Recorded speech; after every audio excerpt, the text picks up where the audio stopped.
మార్చి 29, 2025 నాడు కుంభరాశి నుంచి మీనరాశిలోకి ప్రవేశిస్తున్నాడు. కాబట్టి శని భగవానుడు 2025 మార్చి 29న మీనరాశిలోకి ప్రవేశిస్తున్నాడు. మీనరాశి బృహస్పతి అంటే శుభ గ్రహమైనటువంటి బృహస్పతి యొక్క రాశి, స్వస్థానం.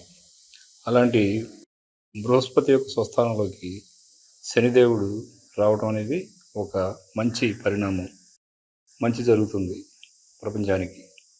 అయితే కొంతకాలం ఈ శని భగవానుడు మార్చి 29, 2025న మీనరాశిలోకి ప్రవేశించి అక్కడ 2027 జూన్ 3వ తారీఖు వరకు ఉంటాడు. అప్పటి వరకు కూడా మీకు 3వ స్థానంలో ఉన్నటువంటి మంచి ఫలితాలు కలుగుతాయి మకర రాశి వారికి.